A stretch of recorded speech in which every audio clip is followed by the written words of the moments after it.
What's up, ladies and gentlemen? Finally, let's play Sonic Crash Bandicoot Part 1. This is the first Crash Bandicoot game in the series, the first Crash Bandicoot game made by Naughty Dog. Not Naughty Dog's first game, but one of Naughty Dog's first games that they made for the PlayStation 1, and the first and really only PlayStation 1 game to fight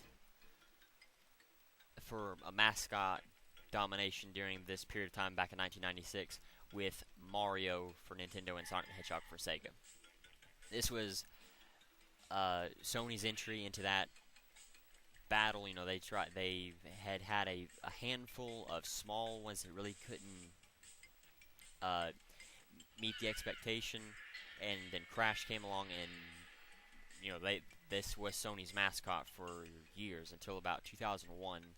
When they started to add more to that list. But anyways, you can see here the startup screen. I want to wait here a moment because then a cutscene will appear, kind of showing a little bit of backstory for the game about how Crash came to be, who the main bad guys are. It doesn't say a whole lot. You know, there's not a whole lot. The games back in 1996 could say a whole lot story wise.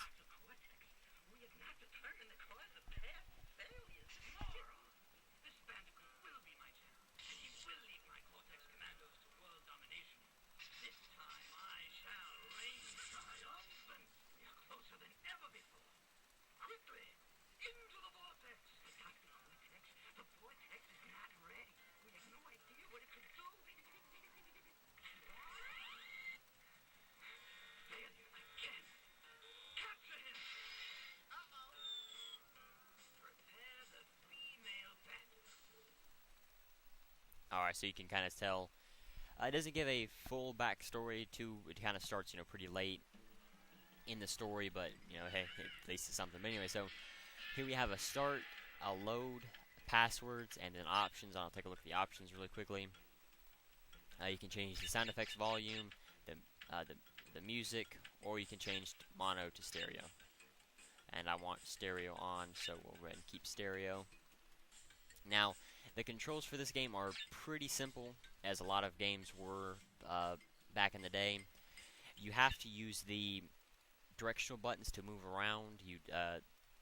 Back in this early on in the PS1's life, the analog joysticks was not made for a PS1 controller. They came out the next year, so this game does not support that function, even on even on digital downloads of this game for the PS3 still does not support the sticks, or at least the left control stick for you to be able to move around. So you have to use the directional buttons. It's not as bad as you may think. It does get a little bit of getting used to. It does take a little bit of getting used to, but not all that much. And the moves you can do are jump and spin. You spin with the square button and the circle button, and then you jump with the X button. You can pull up the it's kind of like it just tells you how many lives you have and how much Wumpa Fruit you have with the triangle button, and that's about it. You can pause the game with the pause button, and then if you press select, that will take you back to the map, which is somewhat useful if you need to quit the level, because what this game did for collectibles is gems, and you gain gems by getting all of the boxes in each level. Well, there is a sort of a penalty for doing that. Well, there's not a penalty, but you have to make sure that you don't die throughout the entire level. You have to get from the beginning to the end of the level, make sure you don't die to be able to get the gem. So, if you do die at any point in a level, you can always hit pause it, and then hit the select button to quit. There's a box back there that you want to be careful for. It is kind of hidden out of the way, and if you don't know where it is, you may pass over, so you do want to be careful.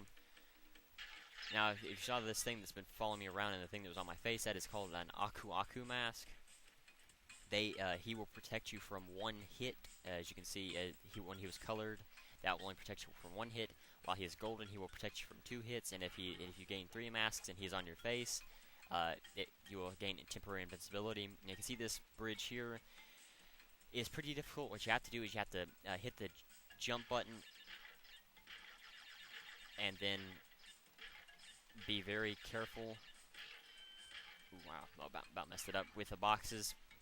Now, while you're jumping on boxes or on enemies, you can push the square button to jump higher, and that's really what you need to do. And all you need to do is just tap the forward directional button just a little bit to make sure that you can get the shadow over the next box, and you can just jump along like that.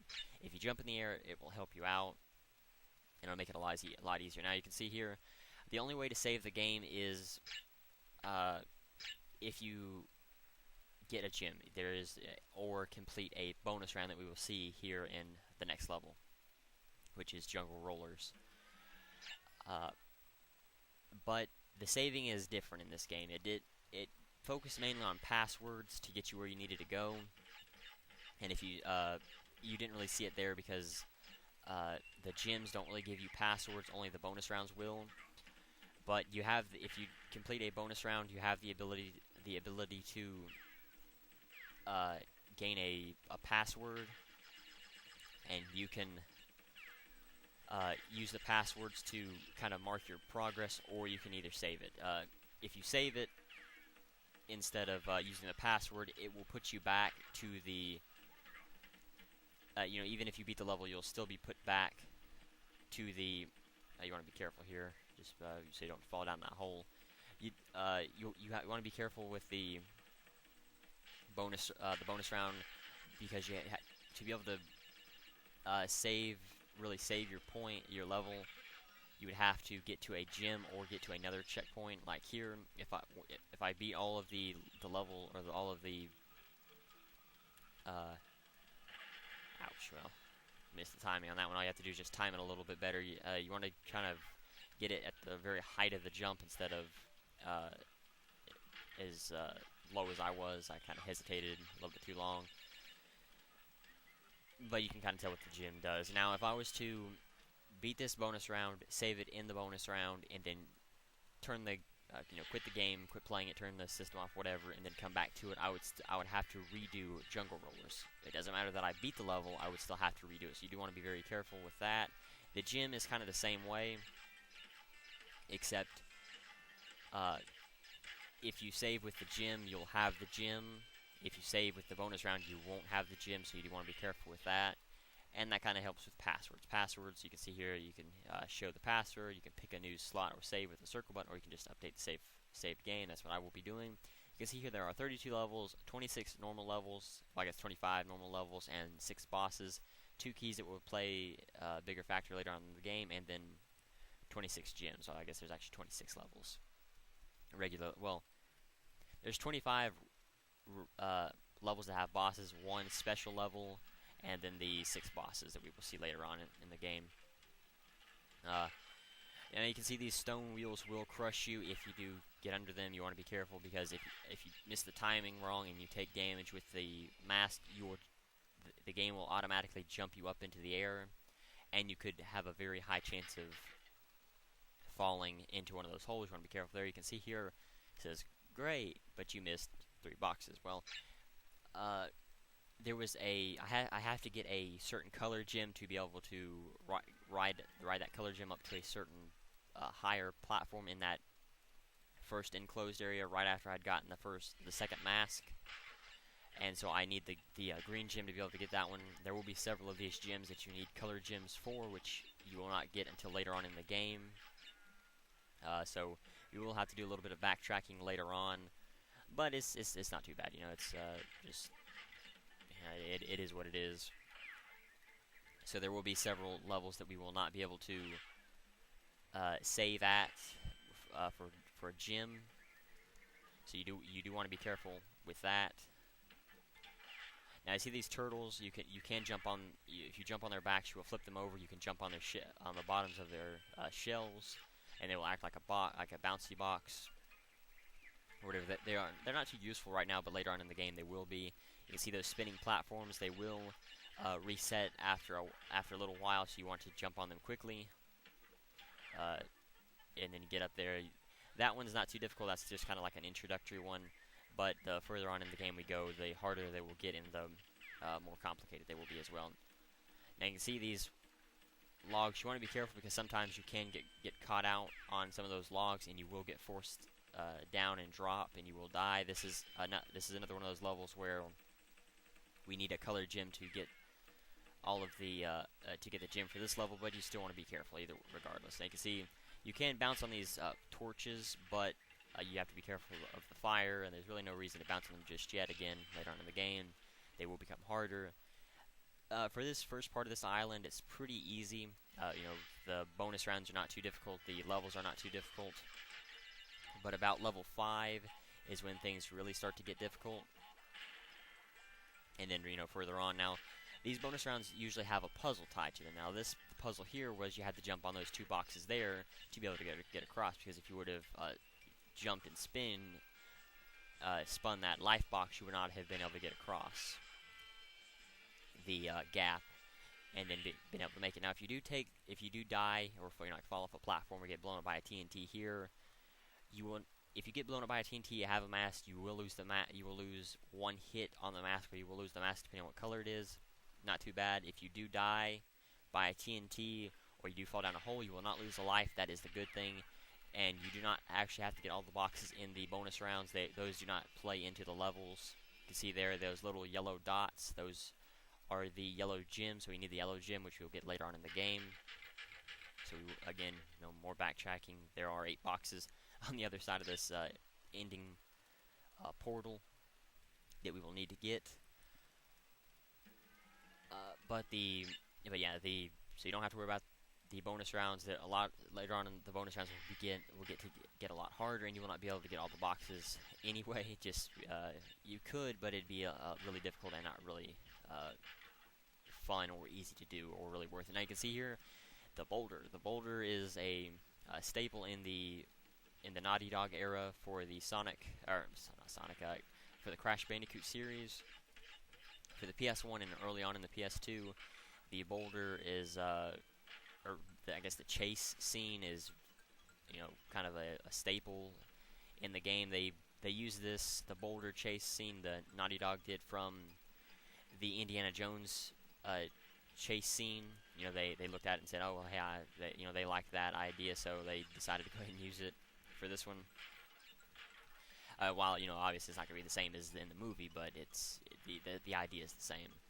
Now, you have to make sure, if you notice those little gates, or kind of those little fences, you have to make sure that you get those 2 boxes that I got. If you do not break them, the boulder will not. Any box you see along the paths here with the boulders, you have to get. The boulder will not get them itself. You do not want to jump around either. You can see I'm very close. I will be surprised if I make this boulder. Wow. It's not as close as I thought it was. I have gotten it pretty close before, but you want to make sure that you don't jump around too much with the boulder. If you jump around too much, you will end up slowing yourself down far too much, and then you'll end up dying, so you do want to be careful there. And so, yeah, you know, these videos will be a little bit shorter. I don't want to go through too much of the game right now, and as I go further on, you know, the levels will get harder. I've done, what, 4 levels? We'll go ahead and do upstream. I guess it doesn't really matter. I'll try to do about 4 or 5 levels per video if I can. They're not all too difficult. You know, the levels, especially here on this first island, as you saw, there are a couple other islands that you can go to, which are actually pretty easy.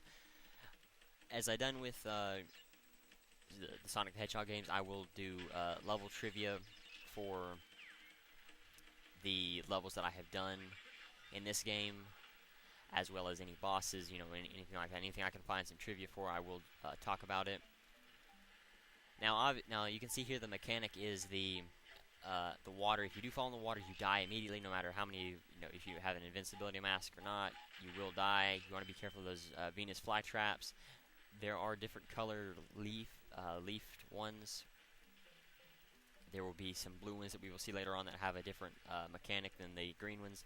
The green ones, you can stand on them for about 1.5 to 2 seconds before they close, but you really don't want to stand on them for that long. You can see the blue ones, the blue leaf ones here, close by themselves. You know, they are timed. You can see there's some more dots. That means we cannot get all the lives here, or all the boxes here in one go, so I'm not gonna worry about that too much. Those are really the only hard things about this level, is the blue Venus fly traps. They're pretty easy to to dodge later on in the game when we get to another upstream type level. We will see more difficulty out of them, but for right now, they're pretty easy. The timing's not too difficult. There might be one section at the end of this level. I don't remember for sure whether whether this is true or not, but I think there is one section at the end of this level that could present a little bit of trouble. It may be with the second one. I don't remember for sure, but it's not too difficult, so you don't have to worry about it being really hard. It's actually pretty easy. The biggest thing is just the timing for these leaves, and that's not what I was thinking about. I thought it was going to be a lot harder than that, but there you go. You can see there's some more of those dots that would take you up farther up the river, giving us to the, I believe, 2 more boxes. The first dots that we saw underneath the waterfall would have given me 1 box, and then up the stream there would have been 3. So I'll beat Papu. This is the first boss, and then I will go ahead and end the video here. Tackled a lot of the first island. Now, with most bosses in games, they all have their own little mechanics and weaknesses. What this boss will do is he will smash his staff down, and then he will start to spin around. And you can see he will start to spin here. If you stand in his chair, you will be fine. You will, I think you'll still take damage from his stick, but as long as you just jump on his head, you'll be fine. If you jump on any other part of his body other than his head, you will not be fine, though, so you do want to be careful. As you saw there, I did take damage from that, sadly, but anyway, so yeah, thank you for watching. I'll just show off the rest of the island here really quickly. We only have 2 more. This level I'm standing on right now, Rolling Stones, and then 2 more, and then I can't go to the other islands right now, but you can see the other island over there with the volcanoes, and then the toxic sludge right underneath the ing of Rolling Stones there. But anyway, so thank you for watching. The challenge of the video is how many lives did I collect in this entire video. I thank you for watching. I will be finishing the first island and starting to get as far as I can into the second island in part 2. So until then, later everyone. But you know what? I forgot to do the trivia for this game, or for the levels that I've done. Do apologize for that, but it does happen. But anyway, so we will start here with Insanity Beach. Insanity Beach is the first level in Crash Bandicoot, the first game in the series. Number of crates that it has is 49. The gym type is clear. There are no bonus rounds. The enemies for this level are the crabs and the turtles. And level design. Crash washes up on the shores of Insanity Beach after plunging from the window of Dr. Cortex's laboratory. Crash performs a single spin, informing the player of Crash's basic attack, and the level begins. The sandy path is relatively simple and introduces the player to the Wumpa Fruit, crabs, turtles, bottomless pits, lives, but not inside of a Crash crate. By gaining 100 pieces of Wumpa Fruit, you can gain a life, similar to the rings from the Sonic series. Basic crates, question mark crates, bouncy crates, arrow crates, and aku crates. At the end of the path, there will be a stone wall that the player must scale, which contains crates and many Wumpa Fruit. There is also a single iron crate which serves no apparent purpose. At the top, the player will see their first checkpoint crate and will come to another short sandy path that eventually forks in 2. The left path contains 2 crates, but the right path contains a long crate bridge, the main challenge of the level. The bridge is made up of outline crates, the first in the series, and are filled using a nearby exclamation crate. Also the first scene in the series, turning each crate into a basic one, except the penultimate crate turns into a Crash crate. This introduces the player to the concept of backtracking, as the player is required to head down the path and then head back for the other. If they seek the gem, this concept is revised in a more extreme, difficult fashion later on in Cortex, in a different level. After the paths join back up, the player will see the exit. Alright. Here's a strategy that I wasn't sure was going to work 100%. But for that crate bridge, uh, it is actually possible to run straight to the crate bridge and cross it before the power-up wears off. The power-up will cause all the crates to break as you run across them, avoiding the difficult task of breaking them one by one. If you stop running on the bridge with the power-up active, you will fall as the crates beneath you break. Move a little bit up each time you break a crate on the a box on the bridge. So that's not actually all that bad. You know, I honestly would have thought that it would have not worked because I didn't think you'd move quite fast enough. I wasn't sure that the power up would last that long. Anyway, there is no trivia for this level, by the way, so I'm just gonna go ahead and move on to the next one. But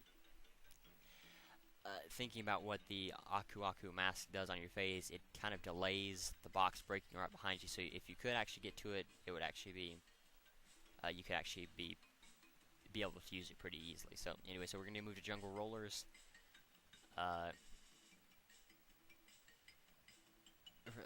Number of crates in this level are 38. Gym type is clear. The bonus round is Twana, which is the female Bandicoot. Enemies, which is the rolling stones, the skunks, Venus fly, and then the Venus flytraps. Level design: Jungle Rollers is the second level in Crash Bandicoot. It is the first level in the game, and by extension, the entire series. To feature a bonus round and TNT crates, it was the first level chosen to represent Crash Bandicoot in the first ever PlayStation demo disc known as Demo 1. Level design: the level is set in a remote jungle on Insanity Island. Scattered around the level is a wide array of foliage that covers the perimeter of the path. Crash must travel. There are also many ancient stone pillars and structures surrounding the path. Also, that Crash traverses. The main feature of this level, though, is the giant rolling stones. These giant stones roll along a set path in which Crash must avoid these giant stones, as they will guarantee death if he comes into contact with one of them, unless he has an Aku Aku mask, which I'll be referring to as Aku masks from now on. Crash will also be introduced to the TNT crate in this level, which will explode after a 3-second countdown. After Crash jumps on top of it, Crash will come across many different wildlife in the jungle, including skunks and Venus flytraps.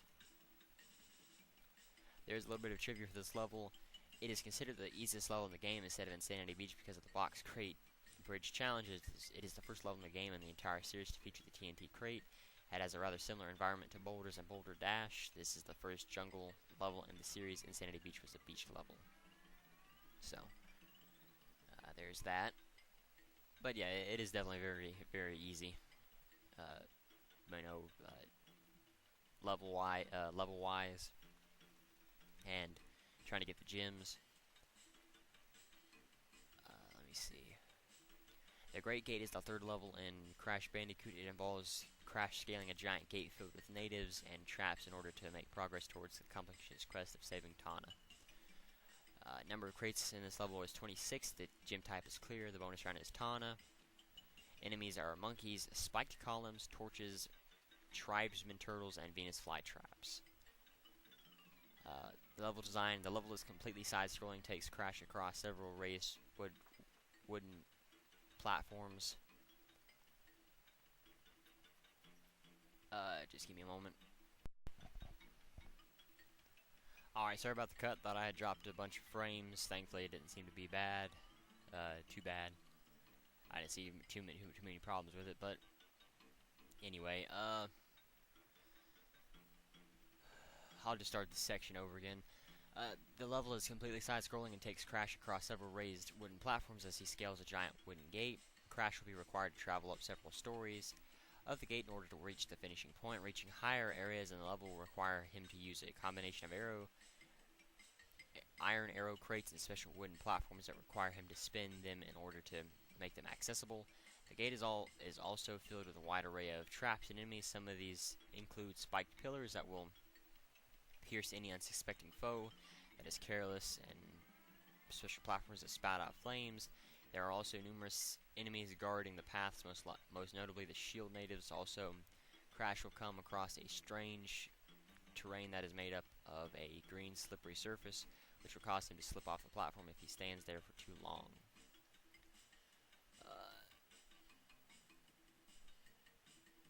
A little bit of trivia here. The level is entirely side-scrolling. It is the first level in the game, apart from the bonus round, that the entire Crash series to be a side-scrolling level.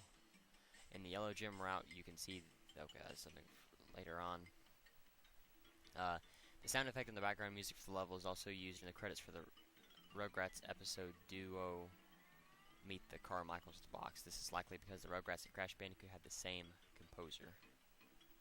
Rugrats was an old show back in the 1990s that came on the kids channel Nickelodeon. Alright, so here we go for boulders.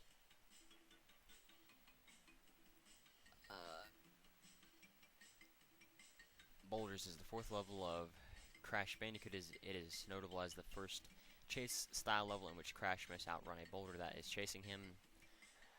Number crate 16, the gym type is clear, and the only enemy is the gigantic boulder behind him and the pits, if you could say those are actually enemies, but those really don't count. Alright, so level design throughout the course of the level, Crash must run away from several large spherical boulders. If he is too slow, he will be crushed. Each boulder starts rolling from the top of a bridge-like tunnel. It is stopped either by smashing into the wall of the next tunnel along the way or by plunging down a hole. There are no enemies in this level apart from the boulder, however. There are several wooden obstacles along the way which will slow Crash down if he runs into them. The level is extremely linear, however the camera is pointed towards Crash's front side throughout the entire level. Players must run toward the screen at an unusual departure from the first three levels. This seems to be acknowledged by Naughty Dog, as players are pointed to this new direction at the start of the level by an arrow made of Wumpa fruit. The camera angle means that the player cannot see what obstacles lay ahead of them until the last second, giving them little time to react following Wumpa fruit, which will make sure Crash avoids the wooden obstacles, however. A little bit of trivia for this as well. The premise of the level mirrors an iconic scene from the Raiders of the Lost Ark, in which Indiana Jones runs from a pursuing boulder. This is the first level in the series where the player must escape from a dangerous hazard that it is chasing them. The format has been used in several other games later, later on in the series.